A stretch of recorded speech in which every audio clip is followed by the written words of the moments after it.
WCC നിർദ്ദേശിച്ചവരുടെ മൊഴികൾ മാത്രമാണ് Hema committee രേഖപ്പെടുത്തിയത് എന്ന് പ്രമുഖ നടി കുക്കു പരമേശ്വരൻ ആരോപിക്കുന്നു. കുറ്റാരോപിതരുടെ വാദം കേൾക്കാതെയാണ് റിപ്പോർട്ട് പുറത്തു വന്നിട്ടുള്ളത്. പരാതിയുള്ളവർ പേരുകൾ തുറന്നു പറയട്ടെ എന്നും കുക്കു പരമേശ്വരൻ പറയുന്നു. അമ്മയിലെ ആഭ്യന്തര പരാതി പരിഹാര സെൽ സ്വതന്ത്രമായാണ് പ്രവർത്തിച്ചിരുന്നത് എന്നും അമ്മയുടെ മുൻ എക്സിക്യൂട്ടീവ് കമ്മിറ്റി അംഗം കൂടിയായ കുക്കു പരമേശ്വരൻ പറയുന്നു. ഇനിയും മറയ്ക്കു പിന്നിൽ ആരും നിൽക്കേണ്ടതില്ല. ഹേമ കമ്മിറ്റിക്ക് മുമ്പാകെ തുറന്നു പറയാൻ അവർ തയ്യാറായി. അത് ലോകം അറിഞ്ഞും കഴിഞ്ഞു. ഇനി ആരാണ് എന്നതിനെ കുറിച്ച് തുറന്നു പറയണമെന്നും കുക്കു പരമേശ്വരൻ പറഞ്ഞു. ആരോപിക്കുന്നയാൾക്ക് പറയാനുള്ള അവസരം കിട്ടിയിട്ടില്ല. അത് ഹേമ കമ്മിറ്റി കേട്ടിട്ടില്ല.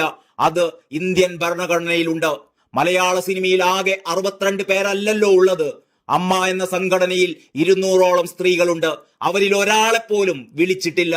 WCC ശുപാർശ ചെയ്തവരുടെ മാത്രം മൊഴികളാണ് ഹേമ കമ്മിറ്റി രേഖപ്പെടുത്തിയത്. 14 വർഷം അമ്മയുടെ എക്സിക്യൂട്ടീവ് കമ്മിറ്റിയിൽ ഇരുന്നയാളാണ് താൻ. ഈ കാലയളവിൽ ഒരു പരാതിയും അമ്മയിൽ വന്നിട്ടില്ല. മറ്റെവിടെയെങ്കിലും പറയുന്നതല്ല പരാതി. അത് പരാതിയായി എടുക്കാൻ പറ്റില്ല.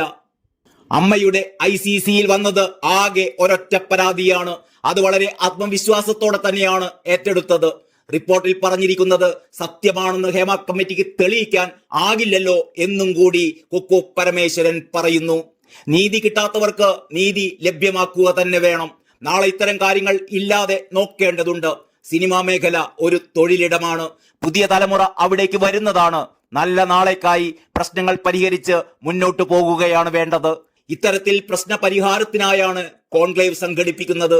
ഒന്നിച്ച് മുന്നോട്ട് പോകുന്നതിനാണ് കോൺക്ലേവ് എന്നും കുക്കു പരമേശ്വരൻ പറഞ്ഞു. തെളിവുകൾ സംബന്ധിച്ച് സർക്കാർ നോക്കും.